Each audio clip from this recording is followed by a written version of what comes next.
ब्रह्मक्षेत्र घोषयात्रा प्रशासनिक प्रस्तुति निश्चित कोइल जिगिनपुर पंचायत ब्रह्मक्षेत्र पीठ श्री श्री बलदेवजी गुंडीचा यात्रा प्रशासनिक प्रस्तुति बैठक मंदिर परिसर में अनुष्ठित होईछि। मैनेजिंग ट्रस्टी धीरेन्द्रनाथ बेहरा पौरोहित्य मुख्य अतिथि भाव महांगा विधायक शारदा प्रसाद प्रधान जोगदे चलित वर्ष श्रीजीवर घोषयात्रा किभली श्रृंखलित भाव अनुष्ठित से नहीं आलोचना करते। यात्रा पूर्व रथदाण्ड परिष्कार परिच्छन्न करने निश्चल कोइल गोष्ठी स्वास्थ्य केन्द्र पक्षर रथदाण्डर स्वास्थ्य सेवा शिविर करा पानीय जल जोगाण विभाग पक्षर टैंकर द्वारा भक्त मान पीवा पानी जोगाई दिया आईन श्रृंखला परिस्थिति सालेपुर थाना पक्षर पुलिस मुतयन करने ठीक समय श्रीजीवर पहंडी और रथ टणा आलोचना होता।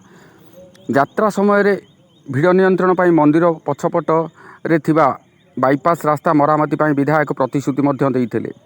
प्रारंभ में ट्रस्ट बोर्डर सभ्य ज्योतिरंजन स्वाई रथयात्रा संक्रांत सूचना प्रदान करते बेले सभ्य चौधरी अजय कुमार नंद वार्षिक बरणी पाठ करते। यही बैठक में तहसीलदार अनिता नायक अतिरिक्त बीडीओ अशोक कुमार महांती सरपंच तिलोत्तमा राउत समाजसेवी भास्कर चंद्र बेहेरा बिरंची नारायण मिश्र देवेंद्र साहू रमेश स्वाई रंजन कुमार राउत प्रकाश रंजन सामल कमला बस्तिया कनिष्ठ जंत्री चिन्मय कुमार बेहेरा समेत सालेपुर पुलिस गोष्ठी स्वास्थ्य केन्द्र डाक्तर विभिन्न विभागीय अधिकारी समस्त सेवायत बुद्धिजीवी अंचलवासी जोगदे शेष में सभ्य राजेन्द्र मोहन कर धन्यवाद अर्पण करते।